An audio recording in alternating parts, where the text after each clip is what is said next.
My guest today is Derrick Kinney, host of the podcast Good Money with Derrick Kinney. Derrick is a financial advisor and author, and he talks with me today about his goal of changing people's mindsets about money. He is focused on helping people change their attitudes about money by encouraging people to not only like making it, but to also see it as necessary for helping others. In our conversation, we talk about the benefits of giving our money a purpose, which helps us to be more intentional about making a lot more of it and giving a lot more of it. On his podcast, Derrick interviews the world's top professionals, authors, influencers, and business leaders for their practical money and business advice.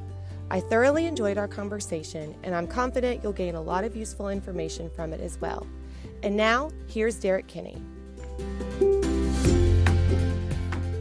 Good morning, Derrick. How are you? Great, Jenna. Great to be with you today. I'm so excited that you are here. I'm very excited about our conversation. You are the host of the Good Money podcast, and you are a financial advisor. And I found you just through Facebook. We were mutual friends somewhere along the line. And so Yes. You had some pretty interesting guests, and I kind of got interested in your podcast, and I thought, you know what, you'd be a great person to have on my podcast. So I just really appreciate you taking the time. So tell us just a little bit about what it is, what the podcast is about, and kind of what your goal is with the podcast, because you have a very interesting motivation for this. Yeah, well, first of all, it's great to be with you, Jen. I've heard great things about your show, and it's an honor to be with you today. So let me take you back. I built a financial planning practice over the past 25 years and loved it. Loved helping people make money, loved helping people achieve their goals. It was such a meaningful process for me. And every year I do what I call a sabbatical, where I go away for a week and I ask myself a couple questions. How can I be a better husband, a better father, and a better business owner? And I make a list of things of what are my goals that I want to work on for the future. And surprisingly, as I looked at what my strengths were and what some of my goals were, being a financial advisor wasn't on that list. And so I realized, you know what, Derrick, it's time to sell the practice that you have built up for 25 years. And I called my wife. I said, honey, are you sitting down? Here's what I think the direction we're going to go. And she was so encouraging. She said, Derrick, let's just go ahead and do it. And so what I then did is began to write a book, launch the podcast. And the reason that I did this was, in culture today, there's this emerging voice that's kind of swelling up right now that says, if you have money, you're bad. And certainly if you have too much money, you're really bad. And that a lot of people just feel like money is not good for them, that they may have grown up in an environment where, it's sort of the haves and the have-nots. And so I launched the podcast, Jenna, to come really hard against that argument that says, if you have money, you're bad. And instead, what I believe is this, that money is good and good people should have more of it. And what that leads to then is, how do we then put good to our money? And as we come out of COVID, and this really goes deeper to the question you asked, people are rethinking everything. They're rethinking their job, they're rethinking their relationships, they're rethinking their habits, and they're really rethinking their money. And I believe the timing of this cannot be better, where people are asking, yeah, it's great to make money and I go to my job and have a paycheck and pay my mortgage, but is there more to that? Is there a way where I could feel like I'm actually making a difference in the world while I'm making a paycheck? And the answer to that is yes. That's what I'm digging into with our podcast. Yeah, it's very interesting. And as I was listening to a couple of the episodes and kind of listening to a couple of your past guests, something struck me. I'm a realtor. And so when I go to somebody's house and we're selling a house, let's say that somebody's lived there for a really long time and they have tons of equity. And when they bought that house, it was $50,000. And now I'm telling them their house is worth $200,000. And they go, first of all, they're like, no, you're lying. And I'm like, no, I'm serious. That's exactly what's happening. The next thing is I hear, but I feel guilty selling it for that much. I shouldn't make that much money. I get that guilt of that. And I have to explain to them, part of the reason that you purchase real estate is as an investment. You happen to purchase an investment that has now made you quite a bit of money, but you have to remember, you put money into this investment. You just are getting the benefits of it, but you have to work through the guilt of the making of the money. And I think that for a lot of people that don't have large windfalls, or maybe have had a very, straight line of income and haven't ever really had a job where they can make more than what they get paid, that is definitely a mental block. Would you agree? Oh, I would agree. And it's interesting because for many people, Jenna, that's a foreign thought in the sense Mm-hmm. that who would say that money is bad? That makes no sense. But so part of our podcast is really examining, debunking the people that say money is bad, but then helping other people understand that people do believe that money is bad. And to your point, which is so well said, a lot of people feel guilt, but then they don't know what to do with it. And here's an example I would give. Let's say that mom or dad has worked hard all their lives, and they pass away, and they leave an inheritance to their kids, which for most people, they'd say, that's great. I'm happy to have that. Well, what happens sometimes is the survivors or the beneficiaries have guilt because they don't know how mom or dad would have wanted them to spend their money. Now, you're going to have a few people, like back in the day, I would have people, my gosh, 2 days before mom's funeral, they were calling me, Derrick, can I get the money to go buy that truck? And I was like, dude, you're way off base. Inheritances are, I call them pennies from heaven, Jen, and you always want to have something to show for it and make the person proud that essentially bequeathed this hard-earned money to you. And I think what you're talking about, and I want to go deeper on that as well, is think about each of these investments as having a purpose. And for many people, just the act of, if I just made money, that's one thing. But when they say, look, I'm going to sell this house and I'm going to take a portion of my proceeds and I'm going to give it to a cause I am passionate about. If I love houses, for example, I might say, I'm going to take a percentage and give this to Habitat for Humanity, or I'm going to give it to this other nonprofit. So the goal is, when you intertwine meaning to it, it changes the paradigm. No longer to, I feel guilty about making money. Now it's like, I want to make money because I'm adding purpose to it. And what's funny about that is we find the people who do that actually make more money as they're giving more money. It's a really cool mathematical problem. Yes, I know that. I hear the same message that you do from, nationally and on social media about money being bad. And, there's a very large population that, and to go back to kind of what I said about, we make salaries. This is what we make. Maybe it might go up a little bit, and you ask for a raise. And that money goes towards bills or necessities. And occasionally you might have a vacation or something that you enjoy. But I don't think that a lot of people live their lives with the idea of, what would I do if I had more, and how can I make more, and open their mind to the possibility that they don't just get the same amount all the time. And I think that has to do with, you mentioned survivor earlier, and you weren't mentioning it like this, but it's kind of a survivalist attitude. I do what I do to make the life that I have work, and I'm not going to. And so getting over that mental hump of, what if I did something else that could make me more money? What if I invested? I don't know how to do that. Or, what if that is, I think, the biggest thing. And I'm thinking that's what you're saying by your podcast, is that mental attitude about it. Well, you're exactly right. And let me tell you a story. Here in Texas, as you know, just a few weeks ago, it seems like an eternity now, most of us had no power, we had no water. And within a matter of hours, Jenna, I felt like I was in the wilderness chopping down trees to provide for my family. And you go from this really perspective of being very, very blessed and feeling like you have all of your needs met, to now you're just in survival mode. And what it taught me is, I didn't like that feeling, first of all, but then it taught me that I had a choice in terms of how I responded to that. I could just simply sit in my living room and cower and be cold and wonder what's going to happen, or I could begin to take action. And I realized a lot of people right now live their lives in that mentality all the time. And it really bothered me, and it gave me a sense of empathy because A, they may have been brought up that way, or they think, well, money is for someone else, not for me.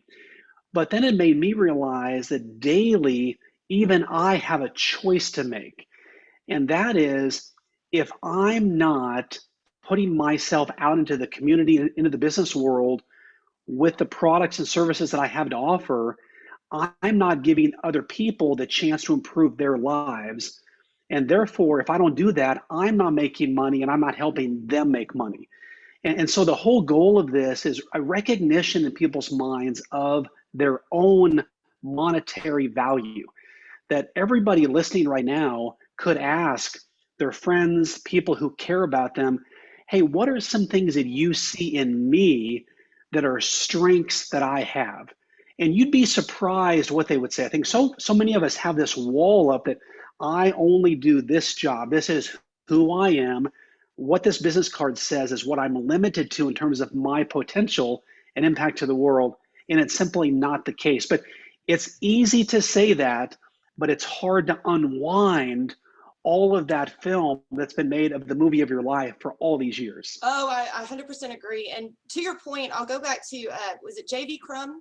That J.V. you Crum, interviewed? yes. And he was talking about how he knew that he was going to be a millionaire at 5, and he didn't realize till he was 42 or something that he was an entrepreneur, to put that label on it, right?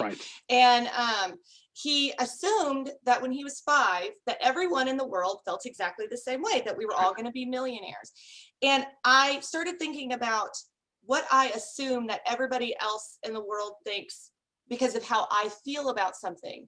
And I think that if you were to go through and really unpack that in your brain, all of us, we would find that there's some way that we think differently, or that we have something that is different that other people don't have. And I thought about this myself when I thought, what do I do really well? I talk to other people really well. So I'm like, I'll have a podcast because I enjoy interviewing people. It's something as simple as that, to put those things together.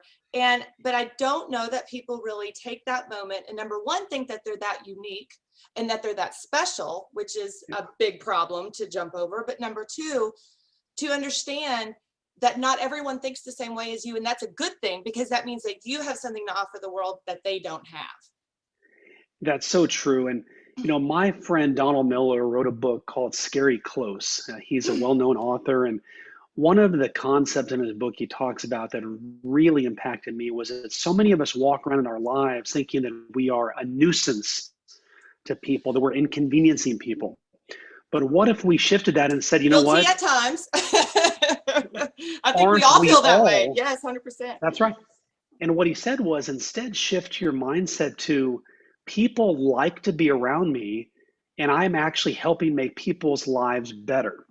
And if we just adopted that mindset, and it goes to our confidence, our self-esteem, because money is really just a byproduct of how we already feel inside. I mean, you've seen all those pictures about the iceberg when the Titanic hit it, and they saw the very tip of the iceberg, and then you look and there's this big iceberg underneath the water. And so much of our lives are like that all of those holdbacks, maybe it was a teacher back in school that said, you are not smart. Maybe it was a parent at the dinner table that said, we simply don't make money. That's for that other family to make. Or somebody said at the job, listen, you're only going to make minimum wage. That's really all you're making. Or if you don't have a college degree, you're not going to amount to anything. All of those are tapes that we bring into our heads. I interviewed a gentleman, this will air in a couple of weeks, John Acuff. He wrote a book called Soundtracks. I think you'll love this interview with him, Jenna. What he talked about is that negative thoughts come freely to us, but positive thoughts require work on our part. And once I recognized that, and he talked about that, it shifted that, look, if we want to have a positive mindset, which leads us to other opportunities, it's going to take work. And are we willing to put in the real work to do it?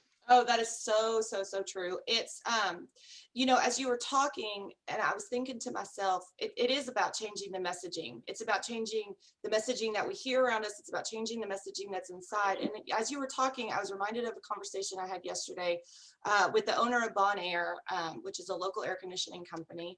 And Martin is just a great guy. And he just recently purchased it. But we were talking about learning a skilled trade, because when he graduated high school back in the 90s, he went to Lincoln Tech, became an air conditioner technician, and then ended up owning the company. Now he's 41. And we were talking about how these kids in Grand Prairie, and they go to this district where they can learn a trade and graduate high school making a great deal of money. And I got to thinking about the minimum wage, and that's a big conversation lately, is we're going to talk about minimum wage, minimum wage, minimum wage. But instead of going back and changing the messaging that I could learn something that could make me as much money as I wanted, instead of just focusing on changing this one thing to this other one thing, I can learn something that is a skill that could grow my wealth immediately. But we stay trapped in that limited attitude so often. And that becomes the messaging we tell ourselves. I'm only worth $15. I'm only worth $7. I'm only, so I don't know. I thought that was kind of interesting as we were talking yesterday, that even to the point of changing our attitude, that we can graduate high school and do something that's going to immediately change our lives for the better in a very big way. To your point, I was just kind of thinking of that limited mindset we have sometimes. Well, it's interesting because there's so much dialogue about minimum wage. And while I do believe that people should have opportunity, I think back to when I had my first job at age 15, it was $3.35 an hour. I thought I hit the jackpot, for goodness sakes. But what I would say to that is, and this is where, depending on what side of the aisle people are on, the government can be criticized for this, but what I don't want people to begin to do is begin to really love stimulus that's given to them.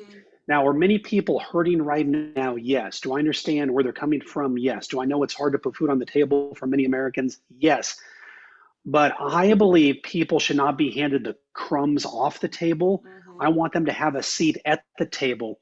And what that means is, when you think about minimum wage, how can you add so much value to people that you're easily worth far more than the minimum wage? That's exactly In other right. words, if you live a minimum wage life, then you're going to have minimum opportunities, and you're going to make minimum money, and you're going to have minimum relationships. And so all of this, even though my crux of the whole argument is that money is not bad, when you peel back those layers, we really find that people's belief system and how they look at things is what can change the course of their life. One thing that we know is that the economy is made of 2/3 of consumer spending.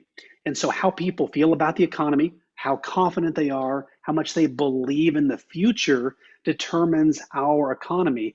And what I often talk about is there's so much news, Jenna, about the general economy. If I turn on the business channels and I hear about this is happening in the world or this, a lot of people blur that out and think, what does that mean to me? And so what I would ask people to do listening right now is ask yourself, what does this mean to my personal economy? What does it mean to my family, my job, my friends, my financial future? And when you distill it down to that level, it begins to make sense to people. It begins to take away some of the blur.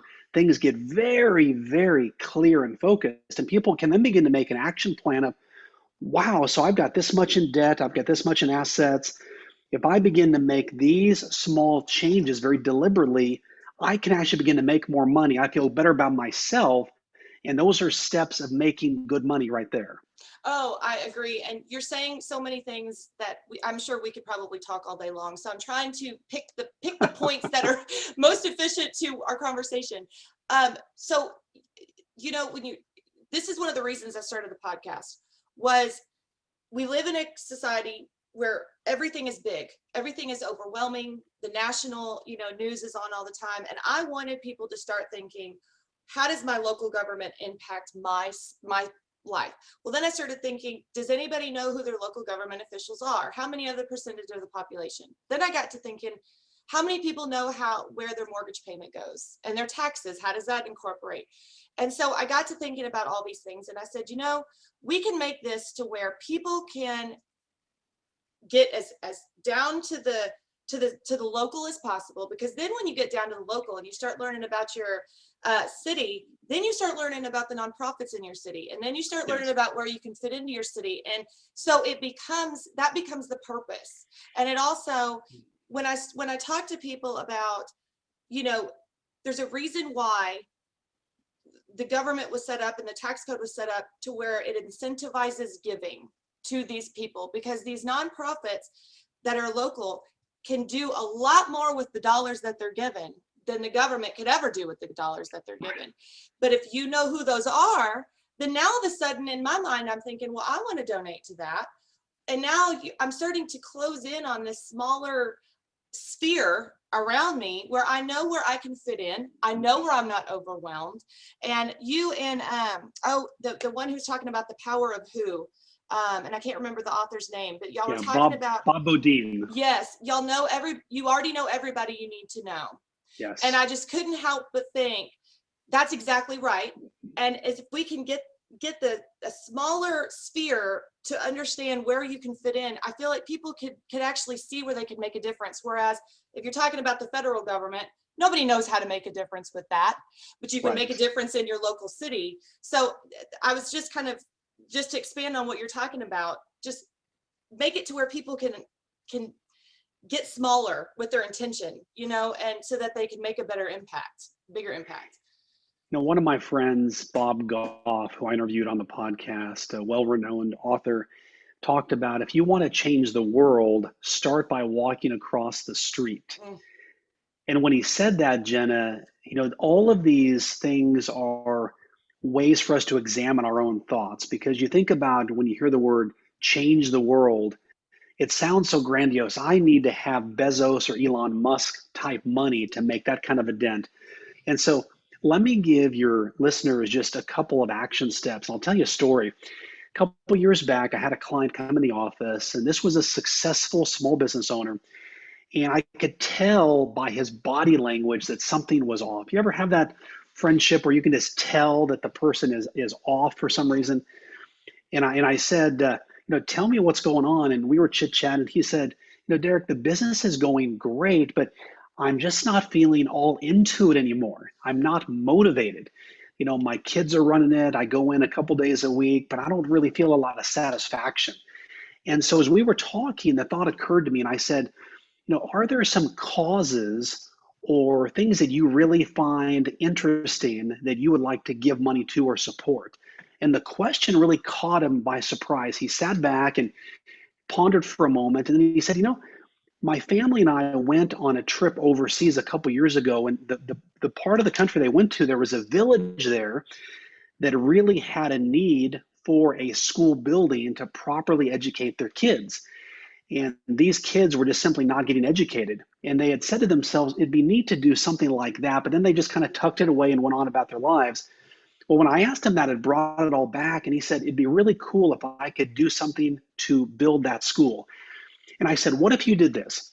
What if you said over the next 12 months, you're going to set a goal to increase your business, and a portion of that increase you're going to devote solely to that school? Well, his eyes got as big as saucers, Jenna, and he sat up. It was like he became younger the moment that he realized. And what happened, to fast forward that, is a beautiful story. So 3 months later, he comes back in the office. He looks like a younger guy. He's more engaged, more zeal for life. And he says, Derrick, you're not going to believe this. Our sales are already up 20%, and we've almost fully funded that school. And what it did was it reinvigorated him as a business owner, which is most important for any of us to have a job or a business that we love going to.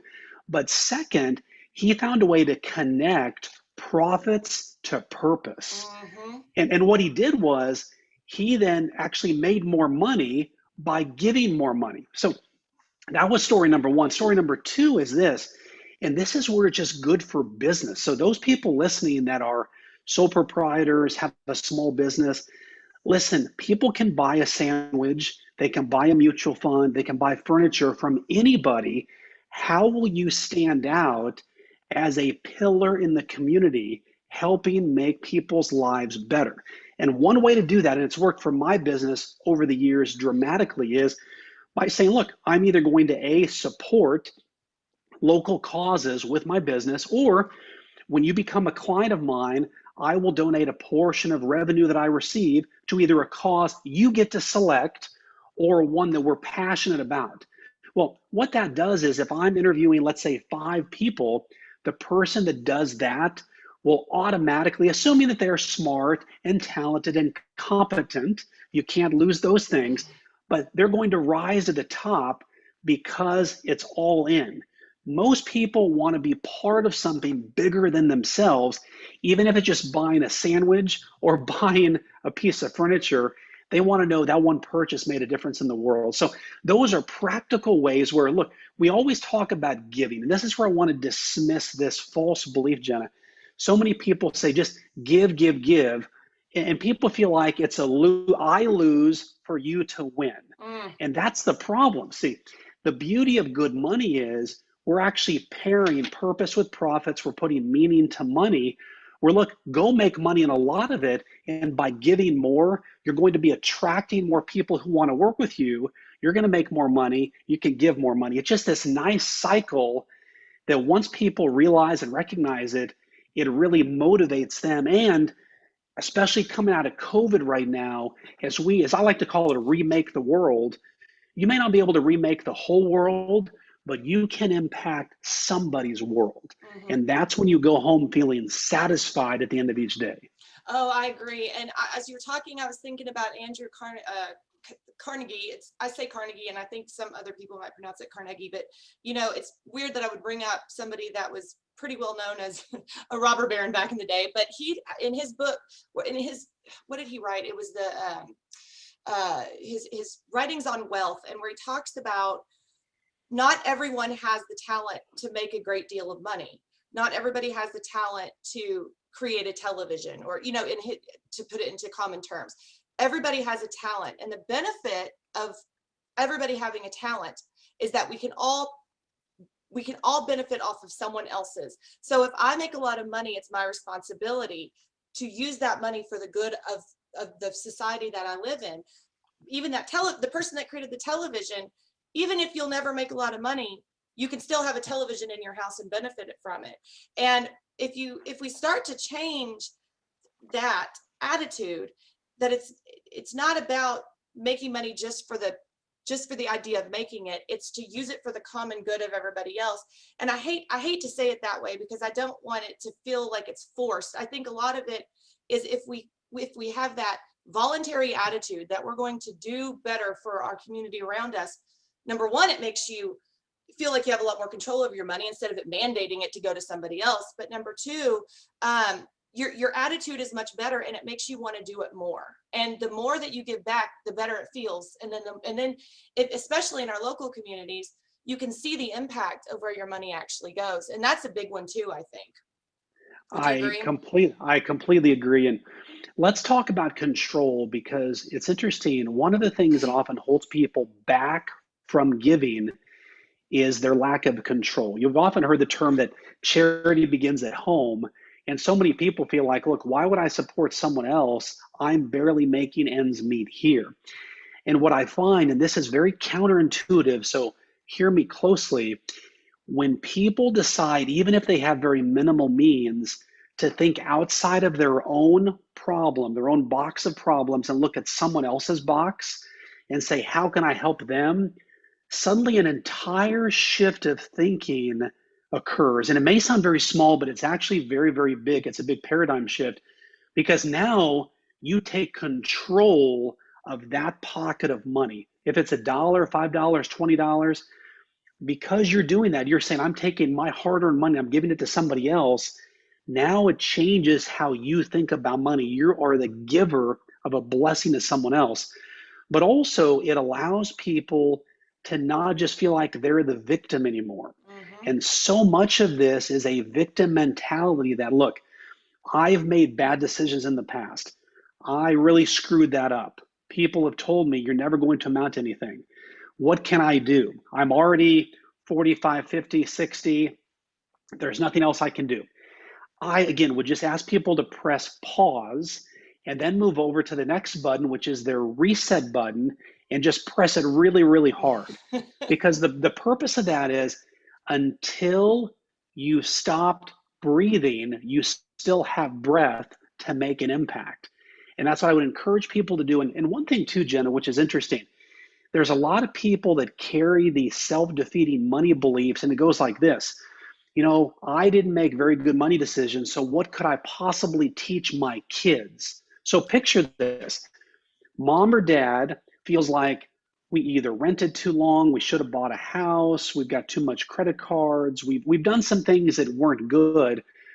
And now, are our kids really going to listen to us as we tell them and we see the same thing?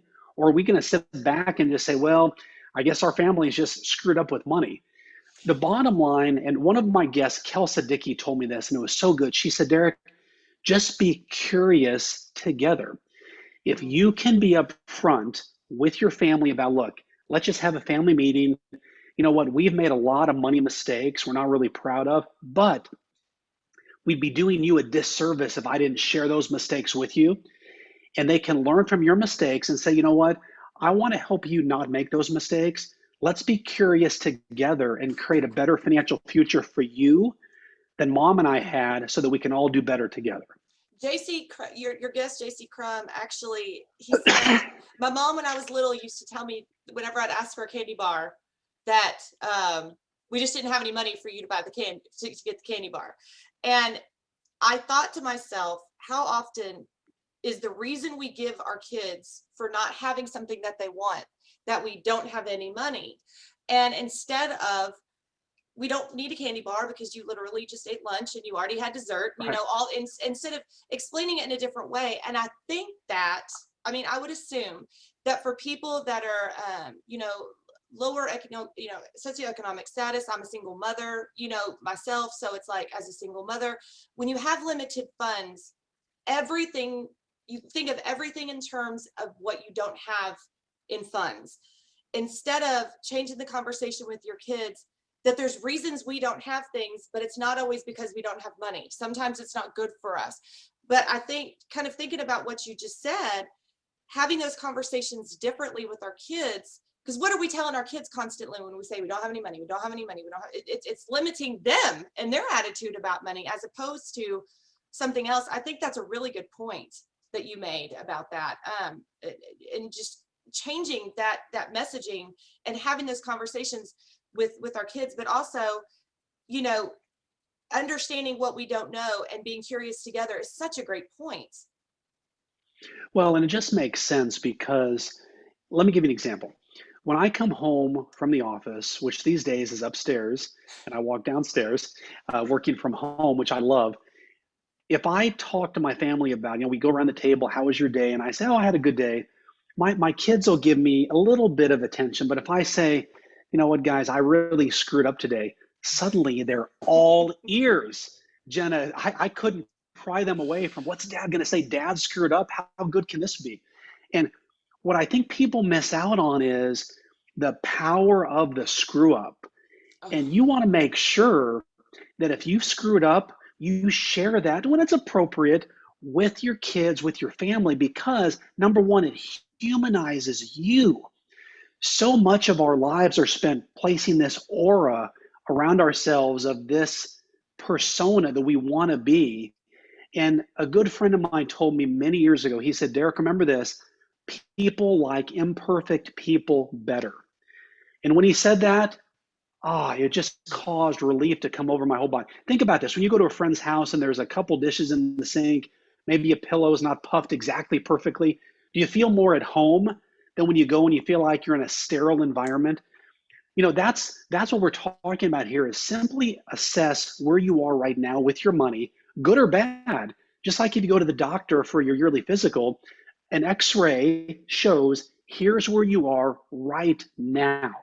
So that's the starting point. Either you've done well up to that point or you haven't, but you've got a choice to make going forward. And so I think for all of us right now, coming through COVID, living through this shared experience over the past year has caused all of us to have a deeper appreciation of each other. We may not always agree, but I think we realize people are more open with their feelings, their thoughts, their concerns. And this is a good time for a reset.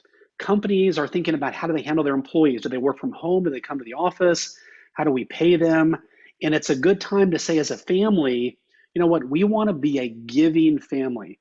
We're going to set aside $50 a month, $100 a month. We're going to have a family meeting together. And each month, we're going to talk as a family, how can we use this money to bless, maybe it's parents or a child in your class. Keep your antennas up and let us know what needs there are. Did so-and-so lose a job? Is there someone that needs help with their rent payment? And that way you begin to foster a mentality of giving for your kids, because ultimately we want them to know early on, giving is the key. One of the biggest mistakes I see people make, Jen, is this. They often say, you know what, when I make money, that's when I'll give money. And all we know is that it's much like if you build an addition to a house and there's already a crack in the foundation, it just reveals more of the crack that's already there. More money simply only reveals what's already inside of us. It doesn't change us, it amplifies it. And so people today listening, just take, again, a small amount, but tie it to your business. Tie it to something where there's purpose, not just, I'm just going to give this money, but say, you know what, I'm going to set a goal for myself. Maybe once I spend more time with my kids, or I grow my business, or I get my degree, or I do whatever it may be, a goal, then to reward myself and the world, I'm going to do this. It's a win-win all the way around. There's so many win-win opportunities that people are telling me about now as they're adopting this good money mindset. Oh, yes, that's so true. And go back to your point about your kids. I thought about the other day, one of my classes I took for my broker's education is commercial real estate. And so I was sitting in there and it was all day long. It was like 5:30 or 8:30 to 5:30. And my daughter's in the 4th grade and they're learning about area and they're learning about formulas. And, you know, 4th grade math is not the easiest thing in the world to master. And we were kind of talking about over the last few months about, you know, she wasn't doing well, and I was like, let's try to figure out why. Are you having trouble paying attention? Are you having trouble listening? And she'd say, I'm just not good at math. That was number one, which I said, okay, let's talk about that. When we tell ourselves that we're bad at math, you're going to be bad at math because you've already excused yourself from even trying to be good at math. Right. But then also I said, do you listen in class? And I'm not going to be mad at you if you say no. I just need to know the truth so that we know how to fix the problem. And she said, sometimes it's really hard for me to pay attention. It's boring. Well, she's told herself that she's bad at math, and now it's boring because she doesn't think she can be good at math.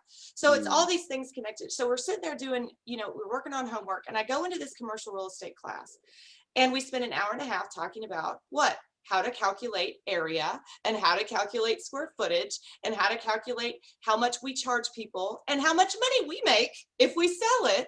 But it was all math. It was formulas, percentages. So they gave us, one of the things we did was there's this huge diagram. So she's, you know, finding the area of one little square, and there's this huge diagram with 50 rooms in it. And I come home and I say, Avery, I got to show you something. I said, you know how you were asking the other day why this matters that you have to learn it. I want to show you this. This is what I did in class today. Yeah. And I said, and I'll tell you this, for an hour and a half, we talked about math, Avery, and it was boring. But I thought to myself, I tell her to listen and I'm going to be interested. And so I said, I learned from you how I can be better in my life. And I think that that's really important, that we start to connect with kids, not only our mistakes, because I think that's a great point, but also how kids can practically grow up to learn the lessons that they're learning right now when it seems arbitrary and like there's not a reason, but also what they're teaching us in return, because then it just shows them how to grow up to be purposeful in their thinking. And I just got to thinking about that. One of the things that I used to do when I would go to career day is I'd go talk to 5th graders, and they'd say, how much money do you make? And I said, what are y'all studying in school right now? And they'd say, oh, fractions. And I said, okay, if I sell a house for this much, I make 3% or 2% or whatever of this. How much money do I make? And they'd tell me, and I'd say, is math important? And they'd say, well, yeah. And I'm like, if I don't know math, I can't figure out how much money I make. So I think it's just putting it to kids too, so that they start to understand how it practically fits in. And even if you don't know, you still can teach them your own experiences in the meantime as parents. But we don't always think about that purposefully. I don't know if there's a question there, but it's more a statement on what you were talking about. Well, what I take from what you said, Jenna, is that there's lessons that we can give to our kids that make things practical. And I'll take an example. When people watch the news at night and they hear about, President Biden did this, or the Senate did this, or Congress did this, all of those things can really be so big, and people wonder, how does that connect to me? Mm-hmm. But when you can talk about, think about that friend you have in your class who you told me their mom or dad recently lost their job. Well, what do you think that means to their family then, in terms of, can they go out and go to, the place they want to play arcade games or putt-putt golf or eat out? Probably not, much like you get to do sometimes.